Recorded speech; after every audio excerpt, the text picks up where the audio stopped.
Come in, settle.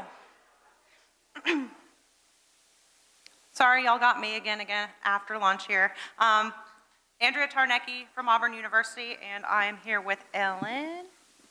Ellen Coffin, Mississippi Department of Marine Resources. And we will be moderating today's 3-minute Tech Talks. For any of y'all that have not been here for Tech Talks, this is a really fast-paced, fun series where we give people 3 minutes to give us their tech spiel, tips and tricks for oyster farming. And we are on a very strict time limit. If they go over 3 minutes, they will get yelled at and maybe hit with a bottle. Not really, I'm not gonna hit anybody. But anyway, so we are going to introduce each speaker. We're gonna start the timer and then they're gonna go. 4 speakers. This is your clicker. The big green arrow is to move the slide forward, and you got a pointer, which is the firework looking thing. And last but not least, the slides do flicker sometimes. You don't have to touch anything, they will come back on. All right, are you ready?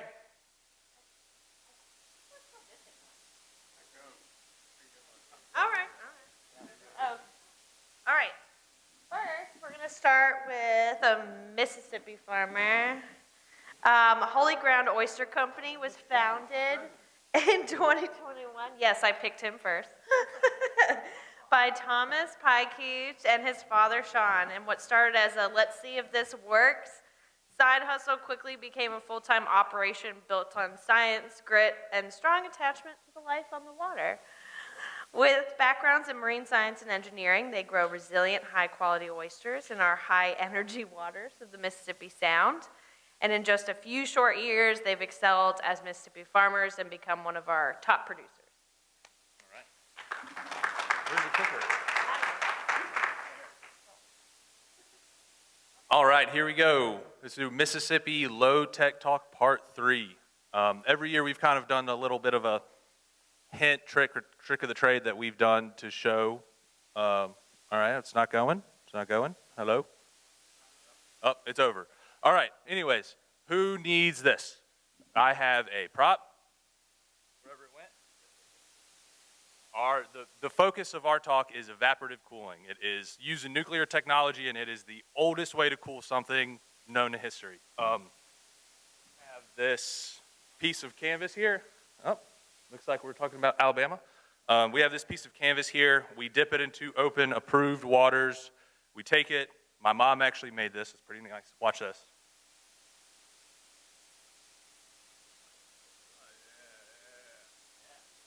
So it's wet.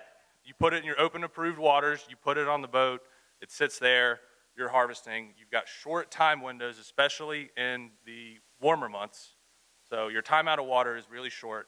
And we just kind of did this because our harvest kind of outgrew taking 450 quart coolers on the boat and a bunch of ice. It became cumbersome, it became heavy, and we're like, okay, what's a shortcut?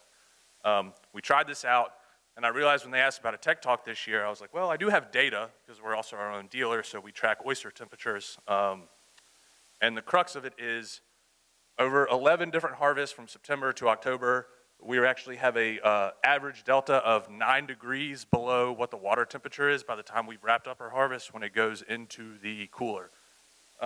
Which isn't a big deal, it doesn't count anything for legally, but it's a way to safely initiate cooling and you can maintain product quality. And I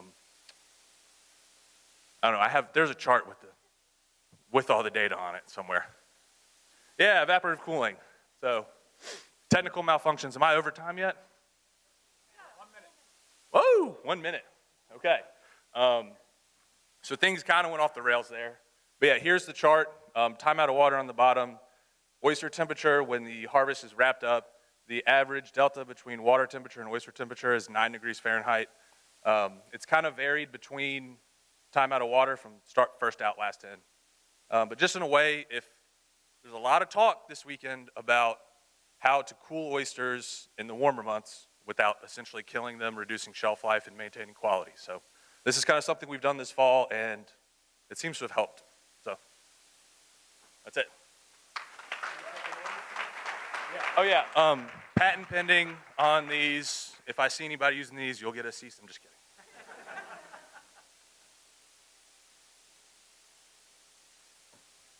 I love how I just talked wonderful things about Mississippi and then they just hijacked the PowerPoint. I know. I see where we all lie here. All right. After a career managing engineering operations at DuPont, Mark Casey retired straight into oyster farming because apparently spreadsheets weren't stressful enough. A father of 2 and grandfather of 5, he now farms oysters in Delaware, distributes BSTNA oyster equipment, and serves as ECSGA's Delaware director, applying engineering precision to tides, mud, and gear that never cooperates. Hunter, fisherman, and lifelong outdoorsman, he's proof that you can leave corporate America, but you'll still end up managing something, even if it's oyster. Good luck with that. Good luck with this. All right, so 3 minutes is really quick, so I'm going to try to do this. If you have questions, there's a wall right here. There's lots of people on the other side of the wall that will help you figure this out. So whether you want to do our cages or one of the other cages or you need seeds, these guys are on the other side of the wall. Stop by and see us. So how do you grow oysters? Mid-water column, rack and bag, bottom cages, floating cages. A lot of vendors here. It's really only these 4 technologies. You really want to understand your acre. And when we think about your acre, where you're farming, desiccation. Do you want to desiccate? Do you want to taste? Do you want it high in the water column? Do you want it low in the water column? Do you want to protect against the storms? Those of you that have floating bags and you know you have to go out and sink them, that's another challenge. If it's stationary in the water column, you don't have to do that. If you got weight, a lot of these cages are big. You see a guy out here with a crane, picking it up with a crane, trying to keep your people from not getting hurt, trying to manage your personnel, what's available, keeping them so they don't get hurt. Water depth, if you got a shallow water, whether you got deep water. Birds. My friend Bob down here has talked about birds until I'm tired. I don't know about you. Show of hands? Yeah. Mammals. We fight a lot. So those of you that are not familiar with lines and floats and things that entangle whales and porpoises, the mammal group is constantly getting stronger, constantly putting in regulations and working you. Navigation. Don't know how many of you are familiar with the Coast Guard boat that got tangled up in an aquaculture farm up north. You got lots of regulation coming on that, what kind of markers you have, how deep your water could be. So you need to think about these really decision makers. And then you take that, you go on the other side of this wall, and you talk to guys that do either mid-water column, rack and bag, bottom, or floating cages. And you adjust your farm to that. Financial goals. It amazes me the number of people that come and talk to us and don't really think about this. You want to be a little farm and make $10,000 a year to take your family on vacation? Or do you want to be a big farm? You got to think about that. This 50 cents a number is a pretty good number. What am I going to sell it for? I always talk about the equipment that you buy and number of oysters I have to sell to pay it off. Think in that way, right? Husbandry, yield. We've had several talkers up here talk about yield. I've had years with 80% yield loss. You got to think about how you're making it through that year. Size of oysters. We have a guy in Delaware that sells 2-inch oysters. All he sells. He only goes to shuck events. He sells them for $3 an oyster, and he makes a great living. I like a 6-inch oyster. My wife will tell you he wants an oyster steak. You pick out what you want to sell. We've talked a lot about market. Pineapple. That's your product. Time's up, I'll bet.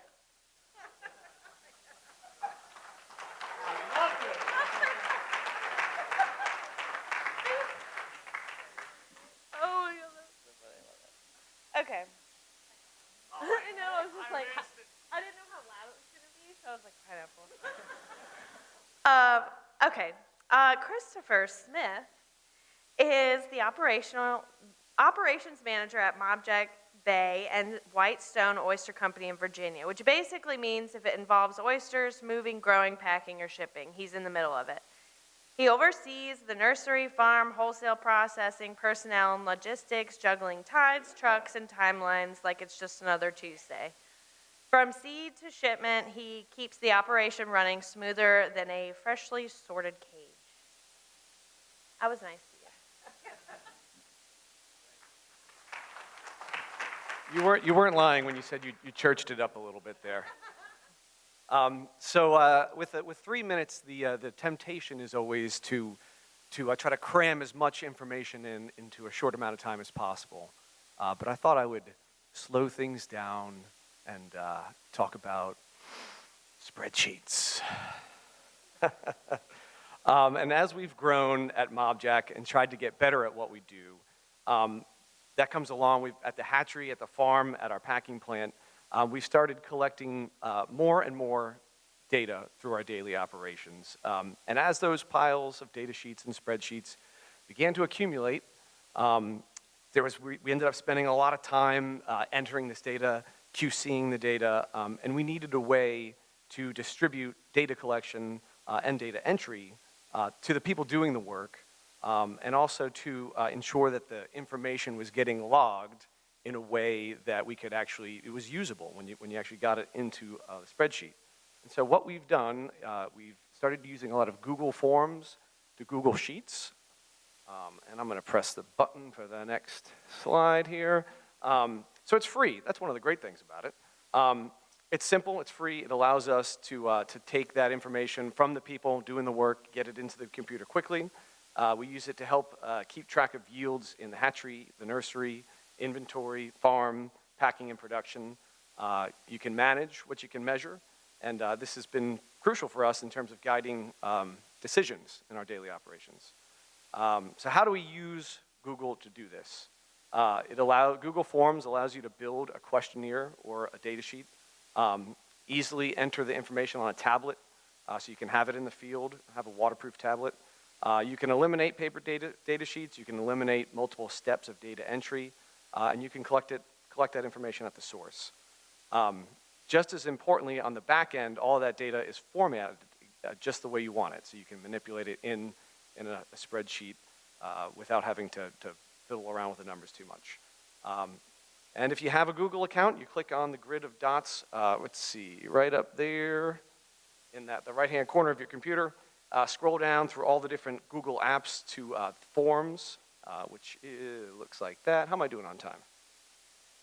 And okay, you click that button, this is what you get. You can separate, you can tell it how you want the information to be logged. You can choose from all sorts of different options in terms of drop downs and that sort of thing. And ultimately, it's in the service of making good decisions. If you can quickly enter and access data in a format that you can easily manipulate, you can better understand what's happening in the business and quickly make informed decisions. So this is the output into a nice spreadsheet. Thank you. That was like perfectly timed. I didn't even get to say pineapple. That was perfect.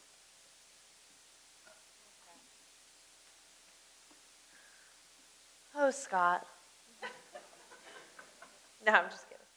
Now I'd like to introduce you to Scott Rikard. Scott earned a BS and a master's degree now from Auburn University and has been working with Auburn for 35 years and hopes to one day earn back all that tuition money he paid them. His extensive experience just goes to show that a master's degree is just a very expensive way to learn how to plumb PVC and be an oyster matchmaker. Auburn can't seem to get rid of Scott, and at this point I think they're both just staying together for the sake of the oyster babies. Today he's going to show you how 3 decades of high-level academic training and 2 degrees led him to the greatest scientific breakthrough. I just feel bad. In hatchery technology that will fill your bank account to the brim, or at least let you buy a Happy Meal. I'm so sorry. All right, my hatchery friends, my salty dogs, my weary watermen, are you tired of seeing your hard-earned oyster larvae disappear into the watery abyss? Are you weary of seeing your potential profits clinging to the sides of your setting silos?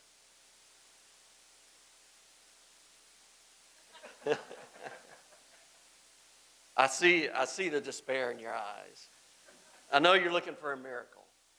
You're looking for that fountain of youth for your microculture. Well, look no further. Today, I'm here to provide you a solution. Behold, the ProSource caulking tool.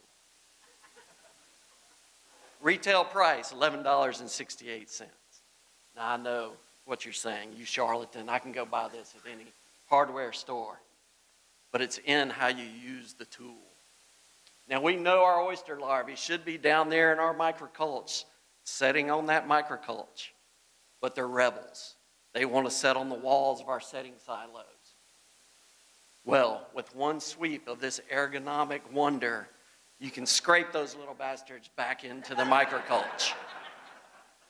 Increasing your set rates from 40% up to 70%, maybe even better. This is not magic, this is physics, folks. So let's get to brass tacks here. With a 6-tank setting system, 10 silos per tank, setting 18 million larvae per batch, 6 batches a year. You can have a revenue at a 40% set rate and 70% survival to an R6 selling size. You can have a revenue of $960,000. Respectable? Maybe. Satisfied? Hell no. With this wonderful tool, we can increase our set rates to 70%. With that same 70% survival to an R6 selling size, our revenue goes up to $1,693,000. That's a delta of $733,000. If you take out the price of the tool, you're looking at a return on investment of $732,988.32.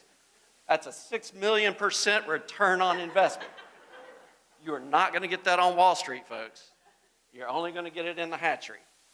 You can scrub your silos for pennies, or you can scrape your way to $1 million. Go to Lowe's, $11.68. Thank you.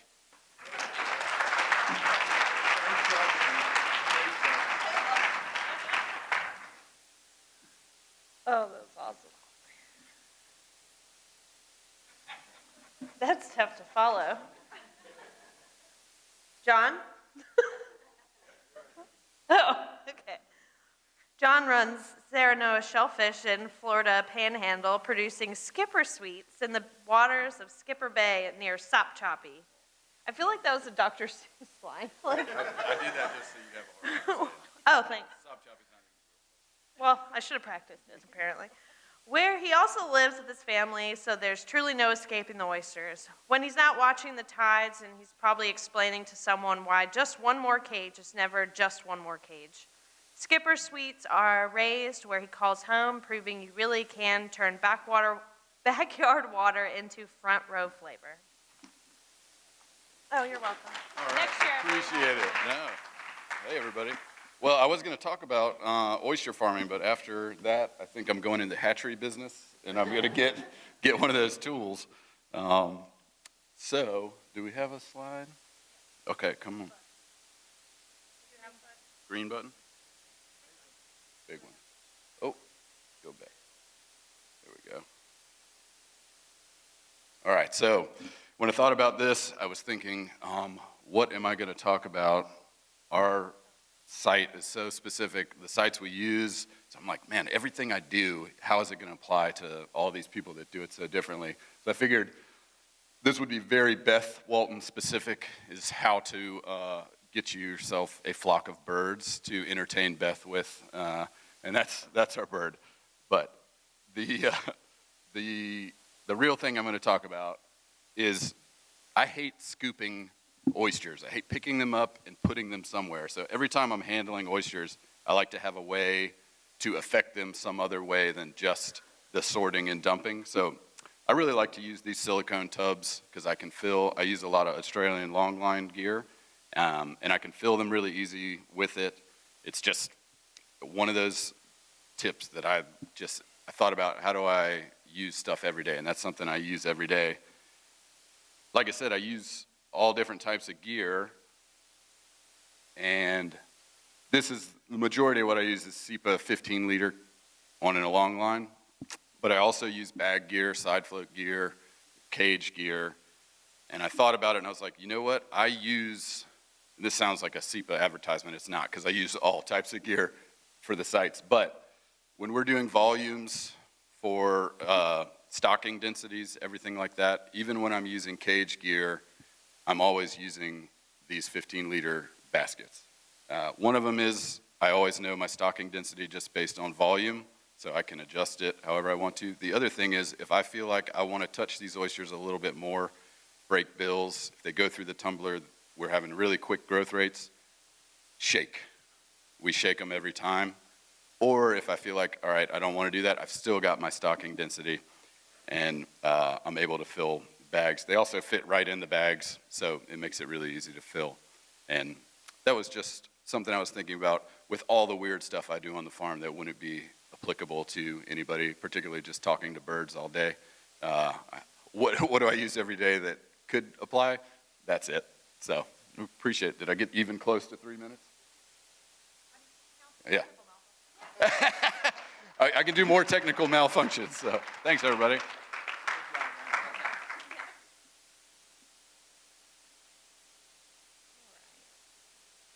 Jim.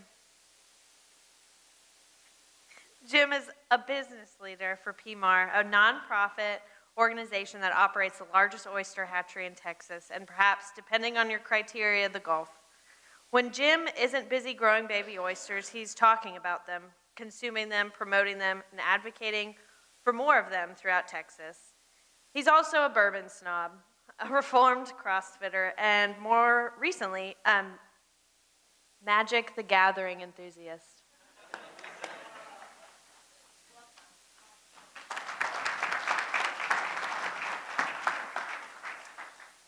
Thank you. I'm here today to talk about fresh water.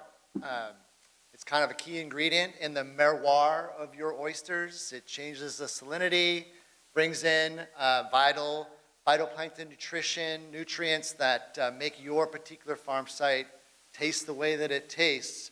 And the problem for us in the Gulf is we sometimes, or maybe all the time, get too much fresh water too often. If you look at just average rainfalls, most of the Gulf states fall into the higher range of rain for any coastal state. On top of that, we have hurricanes frequently. Florida bears the brunt of it, but Louisiana gets its fair share, and Texas from time to time. And then we have dam releases. The Bonnie Carey Spillway is a classic example of too much fresh water harming the environment. Hatcheries on the Gulf, we've come up with ways to manage it. At PMAR, we have some stored saltwater solutions. Other hatcheries use recirculated water systems. But nurseries are at the complete mercy of whatever the environment is, and baby seed do not like fresh water. So we, out of desperation during Hurricane Beryl in 2024, we had not only the hurricane, but 5 straight days of heavy rain, and the salinity went to 2, and it stayed there for over 2 weeks. We're desperately looking for homes for our oysters. Put some in our ponds, put some out on farms way before they should go out there. We had a fire sale, hurricane pricing program, and out of sheer desperation, threw some in the fridge, not expecting anything. The reason that it even came up as an idea is in the Northeast, in the winter, they pit their oysters. And I spoke to a farmer there who puts them in up in December and pulls them out in March and has 90% survival out of the water for 4 months. Shocking concept.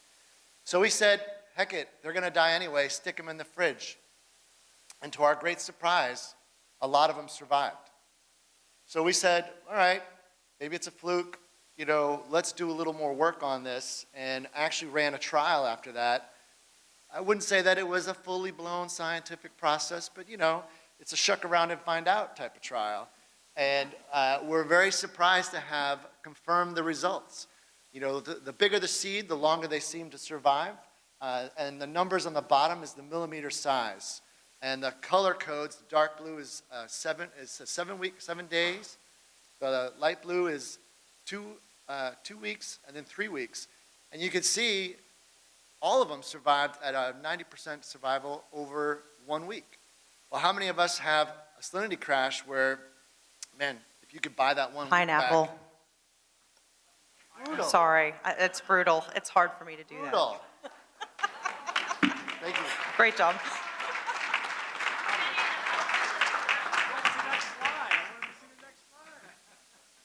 That was a tough one to stop, huh? Yeah, I know. I was like, I'm in it. Yeah, let's all go talk to Jim after. We want to hear what's next in part 2. All right, Benji. Benji's an engineering student turned aquaculture enthusiast and has been doing farm and nursery operations for USM's Oyster Aquaculture Division for 3 years. Which I love how you didn't mention that you used to help DMR too. So we're just throwing that out the window. His pride lies in being a resource to our community's oyster farmers and an advocate for aquaculture at large. That's it. That was that. You do have to speak it Hi, y'all. I was unable to resist the aforementioned temptation to not cram as much as possible into this talk, so I'm going to talk very quickly to y'all about integrated multi-trophic aquaculture, what that is, and some opportunities I think it's going to provide oyster farmers in the future. There we go. Yeah, so open net pen fish farming isn't occurring in federal waters domestically at all right now, but that's changing. Some of y'all may have heard about the PMAR Act of 2025. It's bipartisan legislation that's going through Congress right now that's aiming to kind of help develop marine aquaculture in federal waters and streamline regulations. NOAA has recently identified 3 aquaculture opportunity areas right here off the coast of Texas, and there are 2 red drum projects in the permitting process off the coast of Florida. This picture here is kind of a depiction of what the project off of Sarasota is going to look like. It's a Nova C net pen design, and it's pretty representative of what a typical fish net pen looks like. A big concern with this type of aquaculture is the nutrient loading. So with this finfish aquaculture in an open environment, you're feeding it, there's a lot of excess nutrients bleeding into the surrounding environment. Can be problematic, but just so happens to create great growing conditions for shellfish and seaweed. So IMTA, or Integrated Multi-Trophic Aquaculture, kind of addresses this nutrient loading concern with finfish culture by co-planting shellfish and seaweed around the perimeter of the net pen. The kind of buzzword for that is called a biological curtain. And so with discharge permitting being like a significant hurdle to a lot of these fish farming operations that want to start up under the new regulatory landscape, I think that there's going to be demand and even possibly incentive for shellfish growers to come in and grow their product around these net pens. So we are involved with a proof of concept project for an IMTA system in the Gulf of Mexico. This here is called the Aqua Fort. It's developed by, this project is being led by Dauphin Island Sea Lab, and our aquaculture center is providing the animals to stock in it, and the system itself is designed by the University of New Hampshire, where they've been harvesting steelhead trout, blue mussels, and sugar kelp for about 3 years now. And we will be growing red drum, eastern oysters, and gracilaria. There's the site. There's 1 and 2 clusters. It's about 2 miles south of Gulf Shores in about 40 feet of water. And this is how we'll be growing oysters out of it. We're basically taking the base of knowledge from traditional off-bottom aquaculture and trying to apply it to this IMTA system. We're stacking these SEPA baskets in tandem, going to hang them around the side, the perimeter of this net pen, monitor growth, survival, and experiment with a couple different spacings on those stacks and see how they do. Those are the partners in funding for the Aqua Fort project. Pineapple. Yes.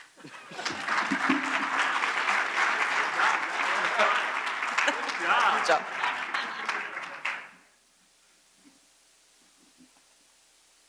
All right. Aaron? Pannell? Okay. Is an oyster farmer and inventor from New Zealand who has successfully killed tens of millions of oysters in his 20-year oyster farming career so far. The byproduct of his outstanding piece of farming husbandry was a generous supply of dead shell spread through the surviving oysters. After years of painfully picking out the shells by hand, a chance discussion with a nut grower led to a breakthrough that he would now like to celebrate with you.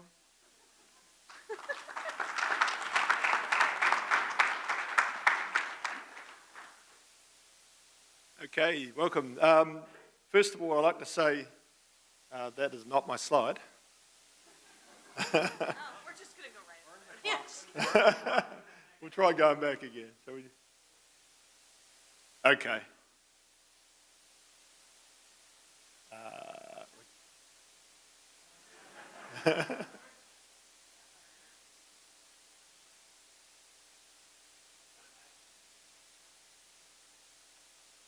There we go, down the bottom there, maybe? No.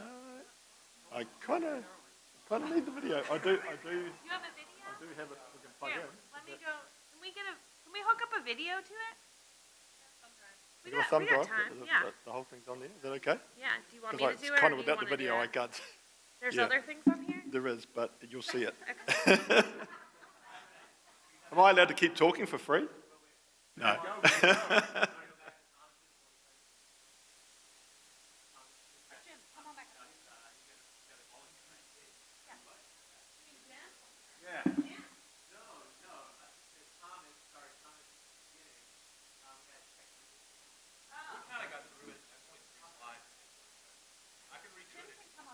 Yeah, I want to hear the rest of Jim.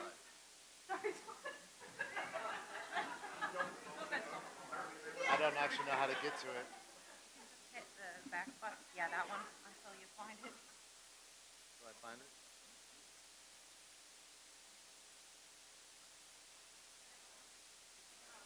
I don't think so.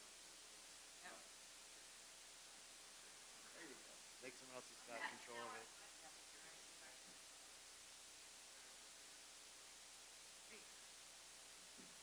Well, I feel honored. Extra time. So we put them in the fridge, and if you want to try this at home, if you could go to the next slide, whoever's in control of the actual presentation. I've got just some tips on trying it on your own.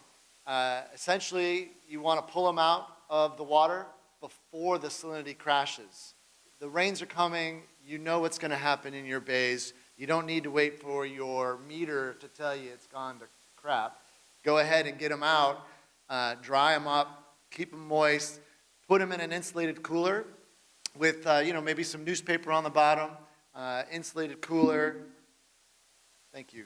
And then stick them in the fridge. The insulated cooler kind of just helps to mitigate the actual temperature inside that chamber. You want to check on them frequently, make sure they stay moist.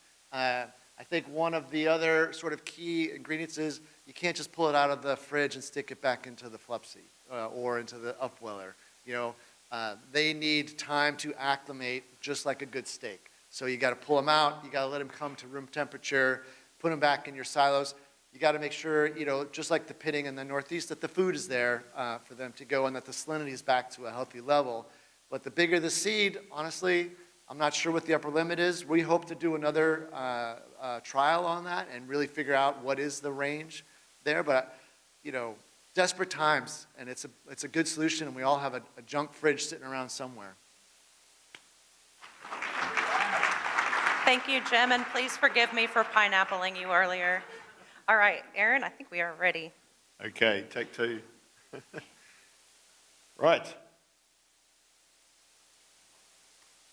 Okay, so first of all, I'd like to say we hope you never have to have one of these, but they do say that you're not a true oyster farmer until you've killed your first million. So what we're talking about here is a piece of equipment that you can build basically with a leaf blower and some PVC pipe. This is the first one that we built on one of our vessels. And so basically in that wooden box there, our video's not playing. I'll keep talking in the meantime. In that wooden box there, there's a leaf blower, and it's basically blowing air up that PVC pipe, and the oysters are falling down through that column of air. The good oysters fall out the bottom, and the shell gets sucked out and out of that. It's coming. The suspense. Here we go. Great. That's away. It's doing it. It's doing it. Here we go. Great. Okay, so that's what we start with. So this is just a prototype version, and that's basically sucking that shell out the side. The good oysters are falling through the bottom. The shell blowers, the leaf blower is doing its thing, and then the shell is coming out into this bin here. And I can tell you that we tipped thousands of these over the side during our POMS experience with our oyster company in New Zealand. So that was our first prototype. We set that up on one of our boats. We just had some belts already that we're able to feed it with. This is our next version. We got a little bit flash, so we built a conveyor. We ran it with a shop blower, and this one worked pretty much the same. And the oysters went through, and I think our video's stalled again. Here it goes. Here it goes. I tell you, our shell blowers work a lot better than this video. So this one, they actually drop through, and the shell actually goes down and goes overboard because we're on a large barge, so we're floating in the water, and the water actually acts as a seal, so it seals the system, and you can see the shell coming out of there. Now that was great because we didn't have to empty the bins, but we had to check now and again to make sure that we weren't losing good oysters out of there. So that's about 30 seconds of that machine going. That's all dead shell. That would have taken our guys, a whole row of team of guys to pull out. And that's all dead shell out of there, and then the good oysters have dropped through. So that was our second version. This is our commercial model. I actually don't want to talk about this too much. I'm just showing you that we do have a commercial model. It's not kind of worth exporting that into the US, but we would be interested if somebody wanted to build that here for us. It's really nice. It's got some cool features. It's got everything's controllable. It's really quiet. So that's great if you're a bigger operator and you want to buy a commercial model. But what I'm really here to talk about is that, have I got a deal for you? If you want to call by our stand at Flip Farm there, we'll give you all the plans to build your own shell remover, not one like this, a more earlier model. And we'll give you all the instructions and tell you how to build it yourself. Costs about $300, leaf blower, some PVC pipe, and you too can suck shell. Great. Awesome, thank you. All right. Thank y'all for your patience with our technical difficulties. So one thing I forgot to mention at the beginning is that you'll be voting for your favorite Tech Talk. So if you go to the link at the top of the screen or scan the QR code, if your phone will reach that far, you should get to the poll. Please vote for your favorite because this year's winner will take home free registration to next year's Oyster South Symposium. This is just showing the top 5. Please let me know if you don't see everybody on the screen as you're voting. It's like spoiler alert right now, but that's okay. In the meantime, while people are voting, does anyone have any questions for the speakers?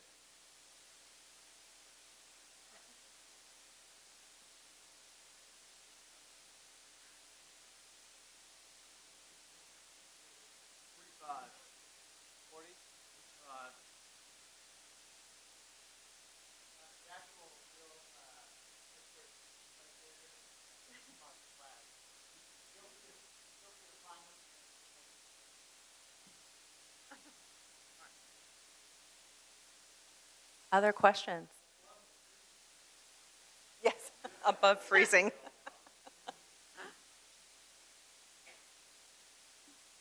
Jordan.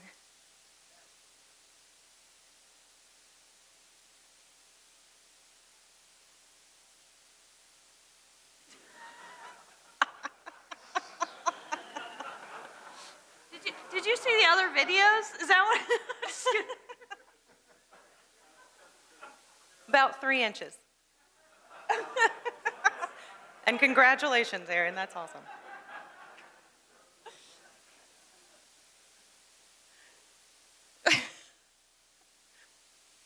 Any other questions?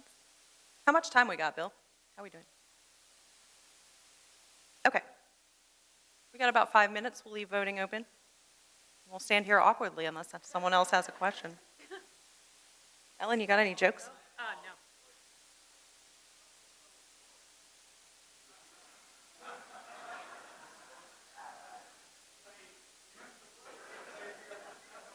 Yeah, I mean, that could be a t-shirt for it, you know, like. Kind of both.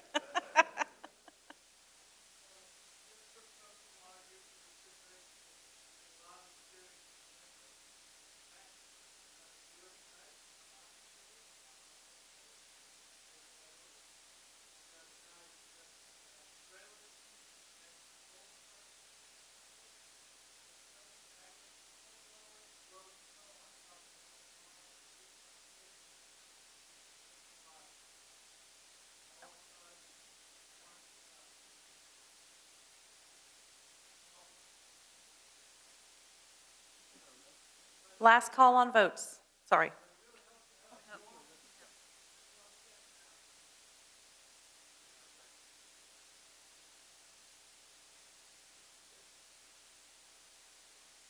High-tech, copyrighted canvas.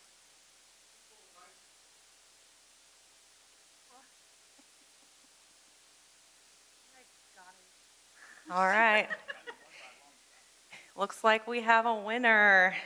Everyone congratulate Scott Rikard.